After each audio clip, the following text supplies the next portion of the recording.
반갑습니다.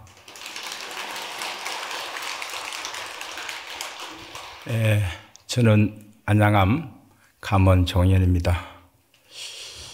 날씨가 많이 풀렸습니다.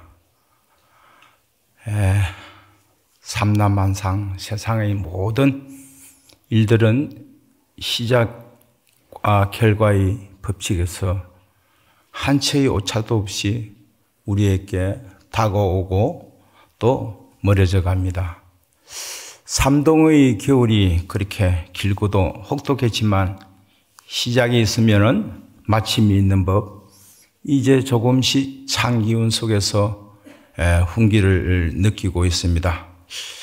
저는 요즘 아침 저녁으로 조용한 시간에 아름다리 소나무가 춤을 추듯 펼쳐지는 통도사가 가장 자랑하는 무풍 한솔길을 포행을 하면서 주위를 이렇게 둘러보는 습관이 생겼습니다.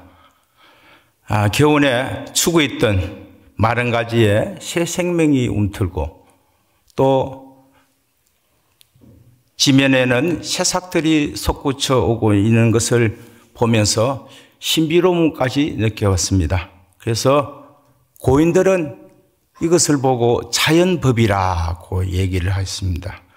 자연법이란 저절로 혹은 자연 그대로가 진리라는 말입니다. 자연은 다른 어떤 힘도 빌리지 않고 가지고 있는 스스로의 어떤 법칙에 의해서 본래적으로 그러함을 이루는 것이니, 그래서 옛날 조사 스님들께서도 부처가 따로 있는 것이 아니라 오묘한 자연의 어떤 모습이 바로 부처입니다. 설법을 따로 들으려 하지 말고 꽃이 피는 모습과 계곡에 물 흐르는 소리가 바로 진리의 말씀을 들으라는 이런 말씀까지 하셨습니다. 오래전 우리 종단에서 출가제일에서부터 열반제일까지 8일간 특별히 부처님을 기억하고 또 부처님의 가르침을 기억하는 수행 정진 기간을 정했습니다. 그래서 오늘 이런 자리를 마련하게 된 것입니다. 우리가 부처님의 가르침을 배우는 목적은 각자 개인에 따라 다를 수 있겠습니다만 궁극적으로 우리 스스로가 부처가 되는 것입니다. 우리 각자의 삶 속에서 부처님과 같이 생각하고 또 말하고 행동하기 위한 것이 우리가 불교를 공부하는 목적이라고 할 수 있고, 이 오늘같이 이런 자리를 마련해서 여러분이 동참하는 것도 아마 부처님 같이 생각하고 말하고 행동하기 위함이 아닌가 그렇게 생각이 듭니다. 그래서 우리가 부처님 일대기를 이렇게 공부하는 것은 단지 우리 종교의 창시자이니 알아둬야 되겠다 하는 의무감이나 또 우리 인류의 위대한 스승이니까 알아두면 좋겠다 이런 단순한 어떤 이런 것도 호기심에서 출발할 수도 있겠습니다만은, 우리는 우리의 삶을 부처님과 같이 닮게 하고 또 궁극적으로 부처님과 같은 완성된 삶을 이루어야 하겠다는 깨달음의 발심, 즉 발보리심에서 시작해야 되는 것입니다. 이처럼 부처님의 일대기를 내가 바르게 깊게 살펴봄으로써 우리가 살아갈 때 생기는 장애가 생길 때마다 이때는 부처님이 어떻게 생각하시고 말씀하시고 행동하시는가, 이렇게 문제의식을 가지고 살아볼 때 우리는 거기에서 조금씩 부처님을 닮아갈 수가 있는 것입니다. 그래서 우리 부처님 삶을 이렇게 닮아가고 하는 이런 사람들의 삶의 지침이 되는 것이 바로 부처님의 일대기인 것입니다. 불교는 사람인 고타마 태자가 시초가 되어가지고 시초가 되는 점이 다른 종교는 신을 기반으로 하는 종교와는 이렇게 다르답니다. 그런 의미에서 오늘 여기에 모이신 우리 불자님들께서는 또 혹은 불교 공부를 더 깊게 하시는 분들은 부처님 일대기에 꼭 공부를 하셔야 됩니다. 이렇게 고타마 실타타 태자가 각자의 부처가 되는 과정을 우리가 부처님 일대기 팔상도를 통해서 알 수 있기 때문입니다. 사실 어떠한 종교의 창시자는 미화하고 과장하는 이런 경향이 있습니다. 그것은 오랜 시간이, 몇천 년의 시간이 지나면서 신화와 설화가 이렇게 요소가 많이 보태져서 본래의 참모습을 이렇게 벗어나는 수가 있습니다. 우리 서가모니 부처님도 생애는 인도의 전통적인 식구의 형식으로서 구전으로 이렇게 전해오면서 고대 인도의 신화적인 요소가 보태지고 또 그것이 불교가 중국으로 넘어오면서 중국의 표현 방식이 중국화 이렇게 되면서 부처님의 본래의 모습을 아는데 조금 어려움이 있습니다만은 그러나 부처님이 설하신 경전이 있기 때문에 그 경전을 의지해서 우리가 이렇게 살펴보면서 얘기를 하는 것입니다. 부처님께서는 영원한 진리를 깨친 각자 부타라고 이렇게 우리가 하지만은 부처님의 명칭은 서가모니 부처님이 가질 수 있는 고유 명사가 아니고 보통 명사로서 누구나 깨달으면 다 부처가 될 수 있다라고 그렇게 얘기를 했고요. 부처님은 또 이 초자연적인 어떤 신비로운 존재도 아니고 공상 속의 어떤 주인공처럼 또 우리 주위에 흔히 볼 수 있는 신흥 종교의 교주처럼 이렇게 신통을 부리는 사람도 아닙니다.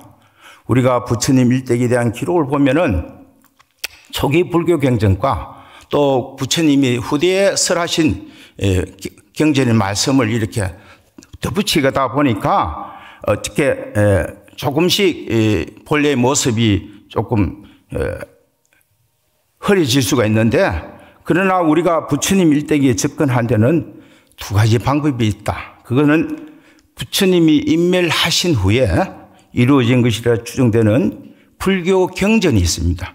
불교 문학이라 있는데 그것을 이제 부처님을 신격한 요소와 또 부처님이 설하신 이 경전의 말씀이 이렇게 추가가 되면서 역사적인 인물로의 부처님 생애를 사실에 가깝게 이렇게 이해하는 데는 어려움이 있습니다만은 그러나 우리 부처님은 전설 속의 부처님이 아니고 우리와 같은 인간으로서 부처님의 생애를 엿볼 수 있고 두 번째는 부처님 일대기가 불교 경전 속에서 이렇게 다루어지는 것을 일반적으로는 불전 경전이라 하기도 하고 불전 문학이라고 얘기를 합니다.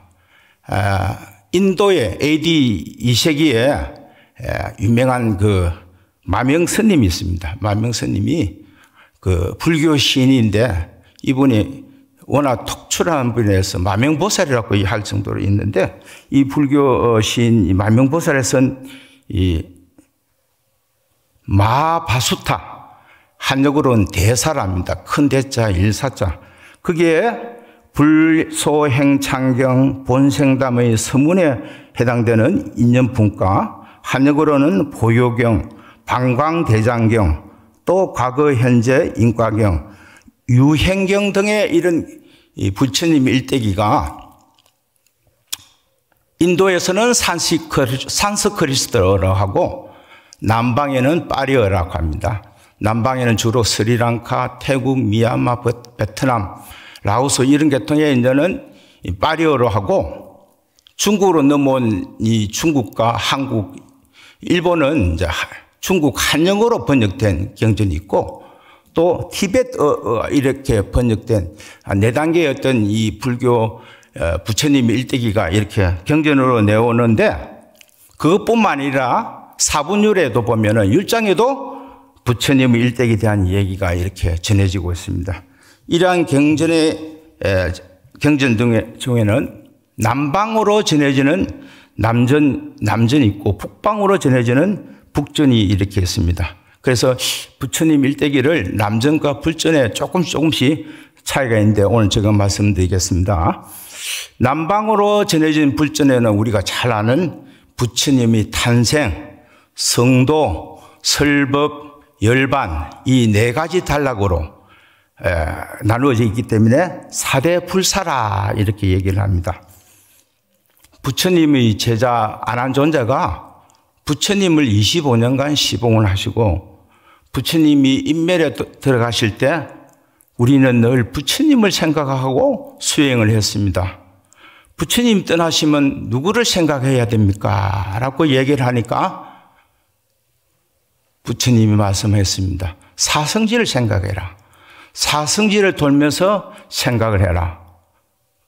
룸비니 동산에서 태자가 태어났을 때 그때의 모습은 어떠하고 그 상을 잘 이해를 하고 부처님이 성도하여가지고 부닷가에서 어려운 그 과정의 성도한 그 과정을 이러이러하니까 이게 이렇게 알고 그리고 초전 법률을 굴리신 녹양원에서 오비고에게 어떻게 이런 법을 설했고 그리고 마지막 구시라가라에서 인멸했을 때 그런 것을 잘 생각하면은 이 사성지를 우리가 생각을 한다면은 부처님의 바른 가르침에서 벗어나려고 해도 벗어날 수가 없습니다.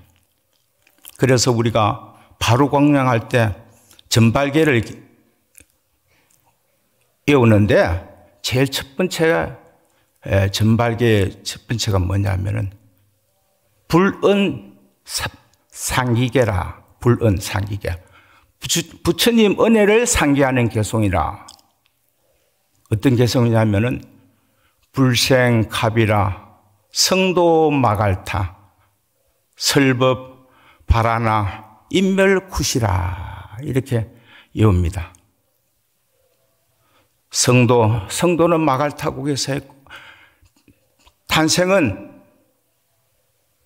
갑이라고서 했고 성도는 마갈타국에서 했고 설법은 바라나시 녹양원에서 했고 인멸은 쿠시라가에서 했다는 이 사성지를 부처님 일대기를 이 남전에서 전하고 북전에 전하는 이 방식은 오늘 여러분들이 같이 할 수 있는 부처님이 전생에서 시작부터 도솔례상, 비랑강생상, 사문유관상, 유성출가상, 설산수도상, 수함가상, 녹원전법상, 상림열반상 이렇게 8상도를 통해서 부처님 일대기를 이렇게 공부를 하고 있습니다. 그래서 오늘 우리가 공부하는 부처님 일대기는 북방 불전에 전하는 8상도를 기준으로 해서 부처님의 삶을 오늘 얘기를 하고 있는데 오늘은 여러분과 같이 할 그 대목은 사문유관사입니다. 서가모니 부처님은 2600년 전에 북인도 히말라야 산 쪽에 있는 카빌라 바수트라라는 작은 성에서 태어났습니다. 서가족 출신으로서 성은 고탐하고 이름은 실달다. 깨달음을 얻은 뒤에는 서가족 출신으로서 모니 성자란 또 되어가지고 서가모니라 이렇게 이르게 되었습니다. 잘 아시다시피 실다타 태자는 태어난 지 일주일 만에 어머니를 여의고 이모인 마파자파티에서 양육을 되었습니다. 소녀 시절에는 왕족에 어울리는 교육을 받고 모든 면에서는 피부만 이런 재능을 이렇게 발휘했었고 성장에서는 서가족의 그 처녀인 야소다라라는 왕비를 맞아들여서 라오라라는 아들을 이렇게 얻었습니다. 당시 이 태자의 어떤 생활은 서가족으로서 최대의 영화와 즐거움을 누렸다고 합니다. 태자가 사는 궁전이 있는데 그 궁전에는 어떤 곳에는 청년화를 심고 어떤 곳에서는 백년화를 심고 어떤 곳에는 홍련화를 이렇게 심었다고 합니다. 이것은 다 오로지 실달다 태자를 기쁘게 하기 위한 정반왕의 배려라고 합니다. 그리고 이 궁전이 한 채만 있는 것이 아니라 세 채가 있습니다. 여름을 지내기 위한 궁전이 있고 겨울을 지내기 위한 궁전이 있고 또 장마철을 대비해서 지내는 궁전, 세 채의 궁전이 있습니다. 장마철 우기 3개월간은 거기에서 많은 궁녀들이 노래를 하면서 둘러싸여서 태자는 밑으로 내려가는 법이 없었습니다. 그래서 그 당시에 다른 사람 집에서 일하는 사람은 사래기 밥에다가 신죽을 먹었는데 궁전에서 일하는 궁녀들은 흰밥에다가 고기를 곁들여 이렇게 먹었으니까 태자는 그만큼 유복하고 우아한 삶을 살았다고 이 경전에는 얘기하고 있습니다. 태자는 어릴 때부터 영민하고 인생 문제에 대해서 항상 이렇게 사색에 잠기는 일이 많았습니다. 어느 날 실달다 태자가 12살 되던 봄날에 농경제에 파종식을 하기 위해서 왕과 대신과 모든 농부들이 이리 모여서 왕이 직접 밭을 쟁기를 해가지고 밭을 가면은 이제 한 해 농사가 시작을 합니다. 그러면 농부들이 옷을 벗고 더우니까 옷을 벗고 소의 쟁기를 끌면서 이 밭을 갑니다. 근데 태자가 그 밭을 가는 모습을 보니까 날씨는 덥고 땀은 흘리고 그런데 소는 소대로 힘들고 숨가뻐하면서 있는데 소가 가지 않으니까 채찍질로 등을 칩니다. 등을 친 그 소 가중에 피가 흐르고 이렇게 갈라지는 것을 보고 또 이 농부는 피곤한 대로 피곤하고 힘든 대로 힘든 그런 가운데에서 흙과 먼지에 온통 이렇게 범벅이 된 것을 봤습니다. 그리고 쟁기에서 흙이 패인 뒤집힌 거기에서 벌레들이 나오는데 그 벌레들을 서로 쫓아 먹으려는 새들이 그리 경쟁도 이렇게 보았고 정말 이렇게 태자는 크게 걱정하고 근심하면서 마침 내 친족이 내 가족이 이런 괴로움을 당하고 있는 것과 같은 그런 근심 걱정을 하면서 이런 얘기를 했습니다. 중생들은 참으로 불쌍하구나. 서로 잡아먹고 잡아먹히는 것이 불쌍하다. 이 광경을 본 태자는 자비심을 내어서 말에서 내려와 가지고 이런저런 생각을 해봤습니다. 세간의 모든 중생들은 이와 같이 극심한 괴로움을 받고 있나니 나는 이제 조용하고 한적한 곳에서 이런 고통을 해결할 길을 찾아야 되겠구나라고 생각을 했습니다. 한편 정반왕은 실달다 태자가 보이지 않자 대신을 풀어가지고 어디 있는가 수소문을 했습니다. 그러니까 대신이 어느 곳에 가보니 연부나무 아래서 태자가 선정에 당겨져 있는 모습을 봤습니다. 그런데 다른 나무에는 햇빛에 따라서 그늘이 이렇게 바뀌는데 연부나무는 태자가 앉은 위치에서 태양을 계속 도는데 불구하고 그림자를 들이우고 있는 모습을 본 대신은 왕에게 가가지고 그 상을 얘기를 했습니다. 그래서 정반왕은 이 말을 듣고 연부나무 그늘로 이래 나가지고 태자 모습을 보니까 선정에 든 그 모습이 그렇게 거룩하게 보이고 마치 어두운 밤 산마루에 큰 불덩거리가 이글거리는 이런 불꽃을 올리는 같은 위덕을 보았던 것입니다. 이렇듯 태자는 인생에 대한 사색하기를 좋아하고 사물에 대한 자비심이 많은데 어느 날 이 궁궐 밖의 모습이 참 궁금했습니다. 그래서 어느 날 정반왕에게 궁궐 밖의 모습을 한번 제가 보고 싶습니다 하고 동의를 얻어가지고 시자와 함께 이렇게 동문에 나갔는데 많은 사람 중에 길에서 노인을 보았습니다. 시자야, 저 사람은 흰머리가 백발이 하고 눈은 흠북 파 있고 피부는 주름지어 가지고 있고 등이 굽은 사람은 누구냐라고 저 사람이 어떻게 모습을 바꾸고 것이냐 본래 저 모습이냐라고 얘기를 하니까 태자시여 늙음이라는 것은 얼굴색도 변하고 눈도 움푹 파지고 고뇌를 많이 하니까 이 오근이 오력이 모든 감각기관이 멸하는 것입니다. 저 사람은 그것에 의해서 파괴되어지는 것입니다. 그도 어릴 때는 엄마에게 젖을 빨고 자라고 뛰어다니고 이어서 청년이 되어서나 아까 말씀하신 순서대로 해서 이래 노인이 된 것입니다. 이 말을 들은 왕자는 마음의 동요를 일으켜 시자에게 들었습니다.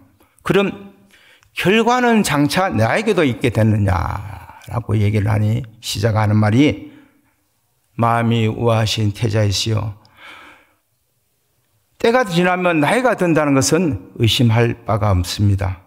세상 사람들은 노년에 이르면은 얼굴이 주름지고 눈이 움푹 파지고 그것은 어쩔 수 없는 그렇게 나아가고 있을 수밖에 없습니다.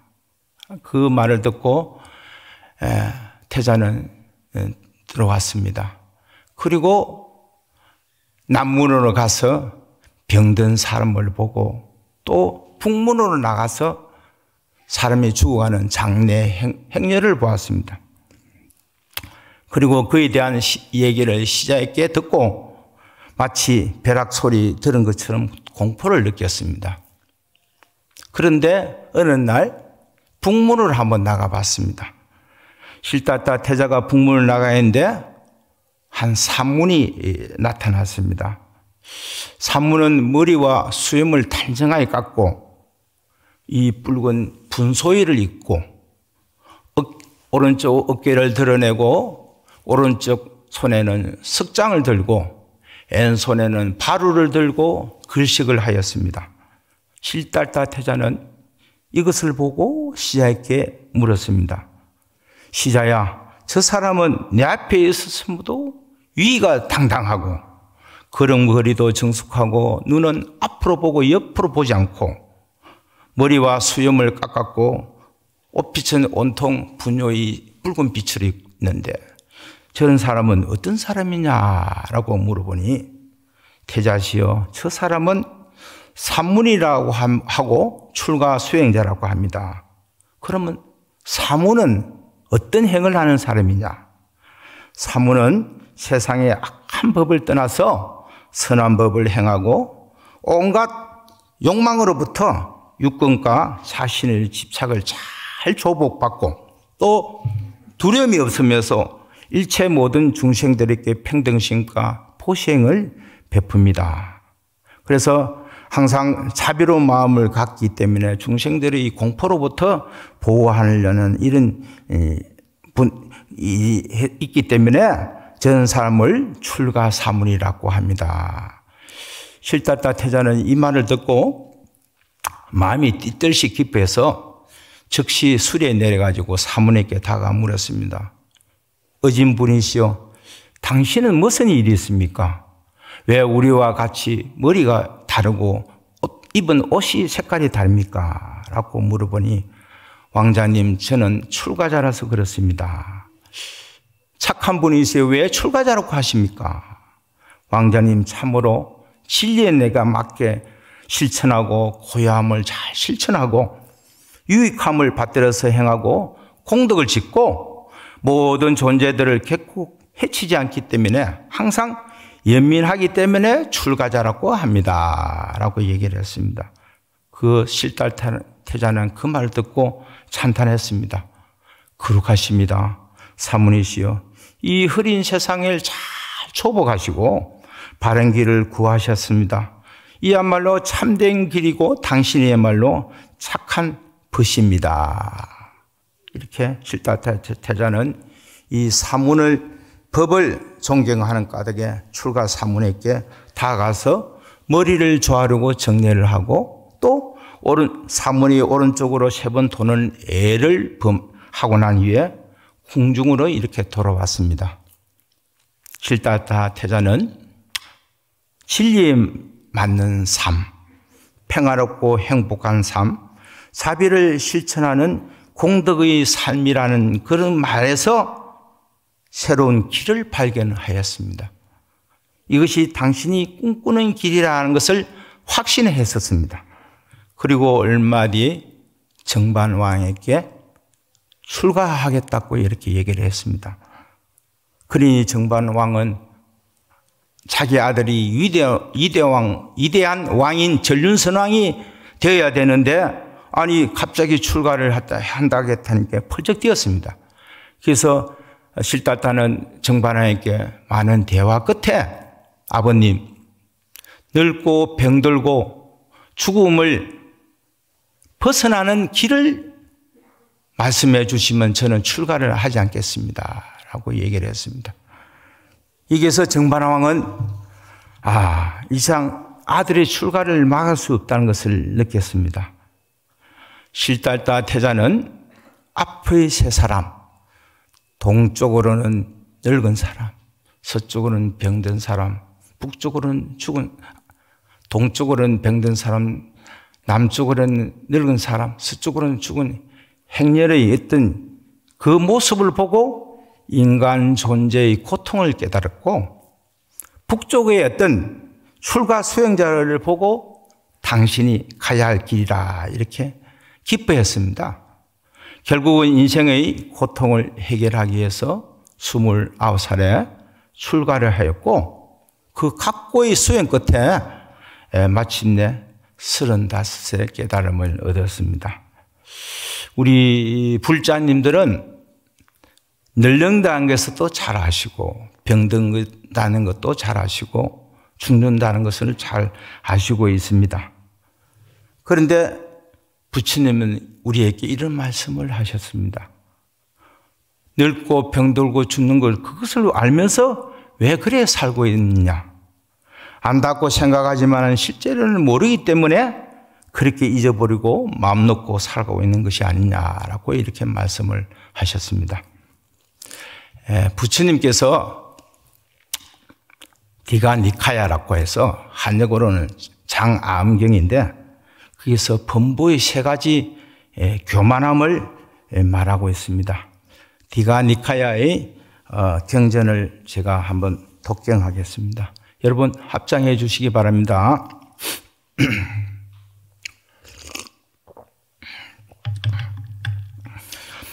비구들이여 이와 같은 영화를 눌렸고 지극히 편안했던 나에게 이런 생각이 들었다.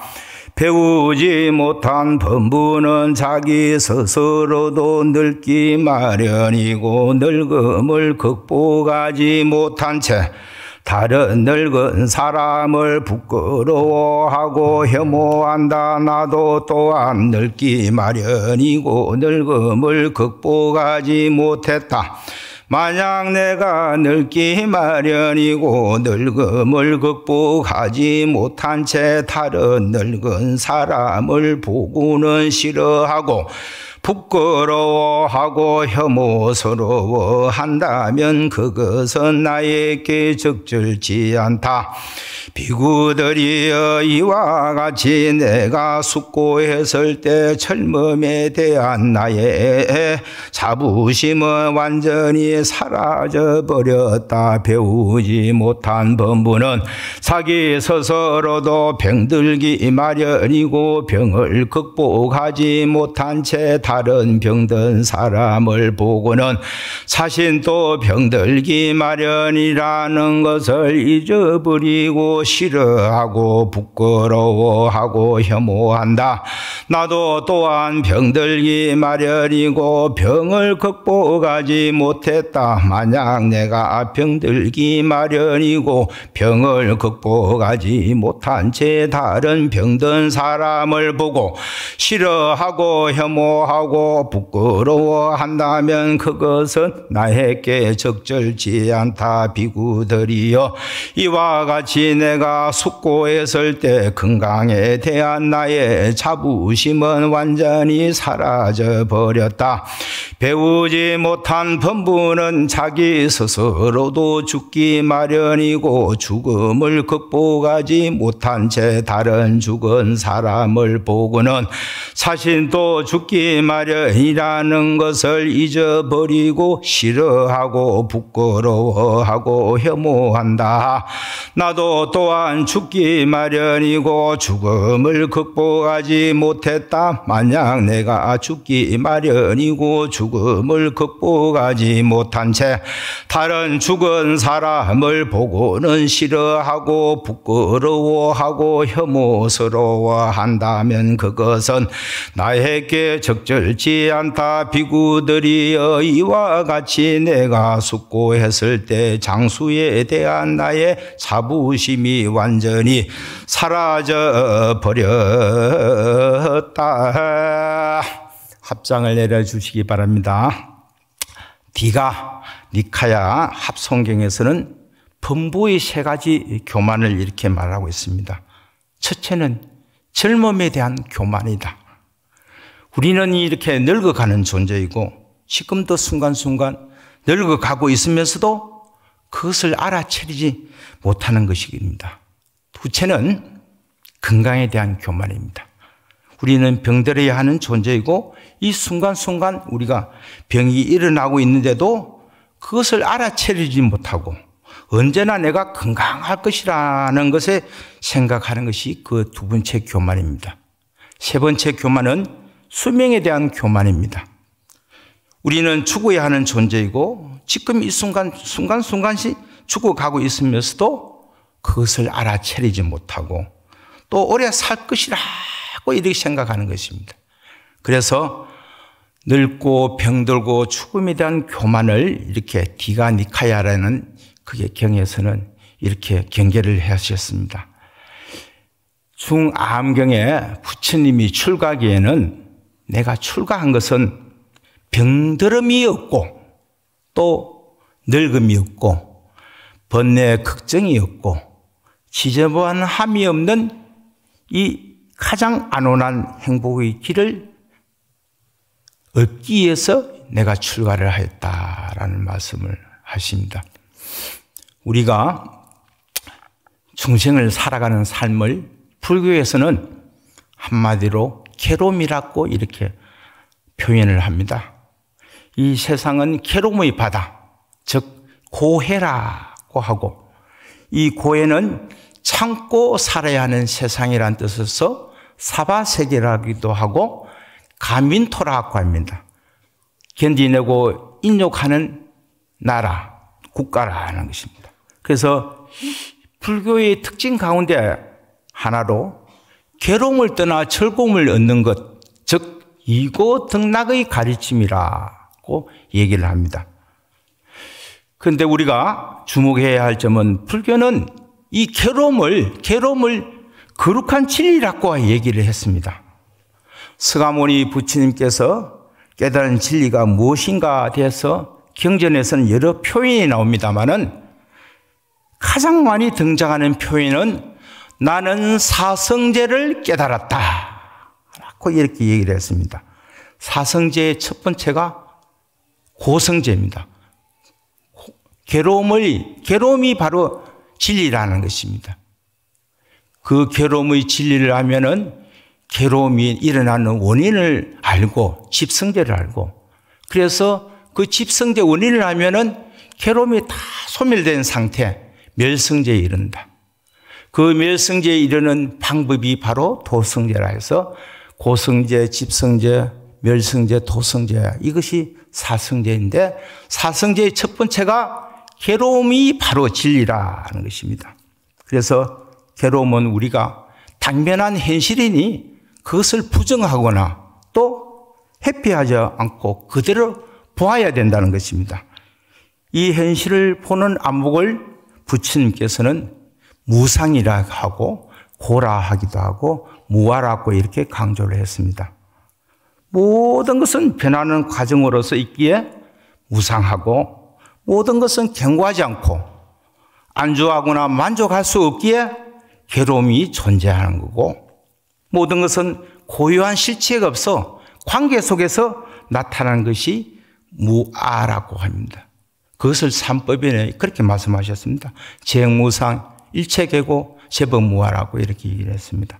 그래서 우리는 이 괴로움을 보면서 괴로움이란 것은 구속된 어떤 올가미가 아니라 이 괴로움을 통해서 윤회고를 벗어나는 해탈의 문으로 변하게 되는 것인데 그것이 바로 이고덕락, 괴로움을 여의고 즐거움을 얻는 것이 이고덕락의 부처님의 가르침입니다. 오늘 사문 유관상을 통해서 노병사의 괴로움을 느끼고 이 문제를 해결하기 위해서 서가모니 부처님은 출가의 결단을 내렸고 각고의 어떤 수행을 통해서 깨달음을 성취하였기에 오늘 사문 유관상은 실달다 태자의 인생에서 어쩌면 가장 전환점을 찍는 획기적인 사건이라고 할 수 있습니다. 우리도 인생을 살아가면서 어떤 전환점이 있습니다. 흔히 말로 터닝 포인트가 있는데 서가모니 부처님은 이 사문 유관상을 통해서 노병사의 고통을 알았기에 출가 사문을 보고 출가를 해서 이 큰 대도를 얻으신 거거든요. 그래서 그런 이 사문 유관상은 그 실달다 태자의 인생에서 가장 전환점을 찍는 그런 사건이라고 할 수 있습니다.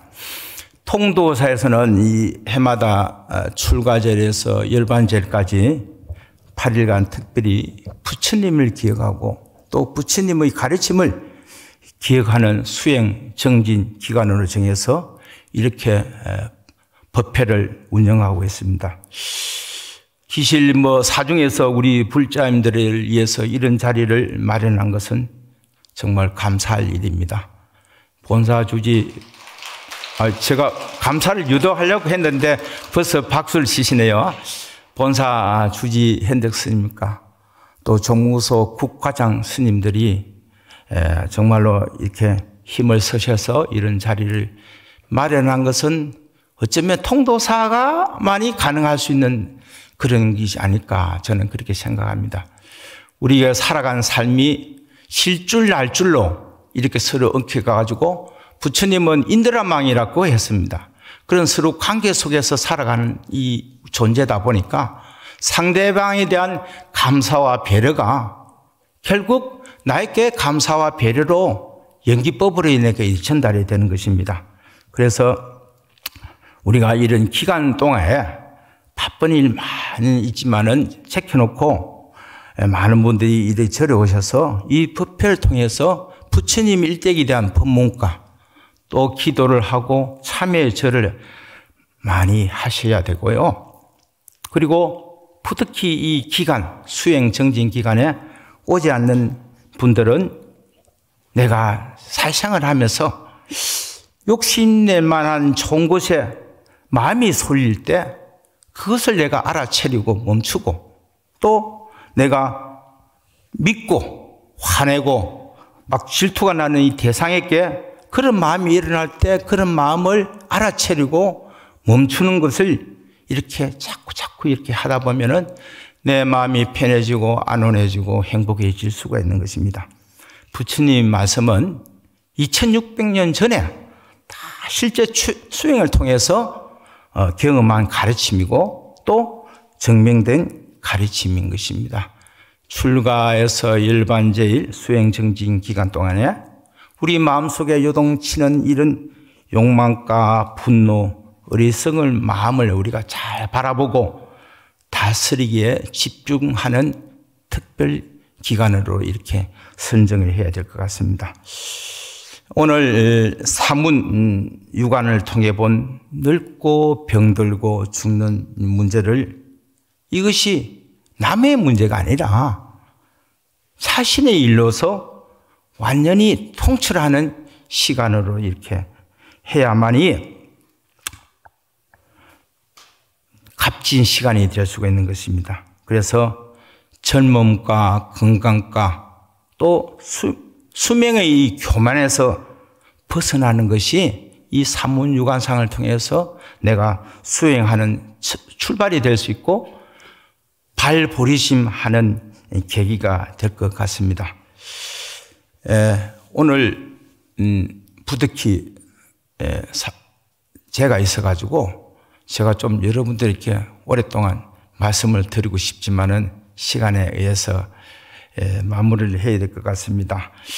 8일간 이어진 이 출가에서 열반제일 수행 정진 그 인연으로 우리 불자님들은 부처님의 정신과 뜻을 기리고 또 불제자로서의 어떤 신심과 원력을 더욱더 정진하는 계기가 되어야 될 것 같습니다.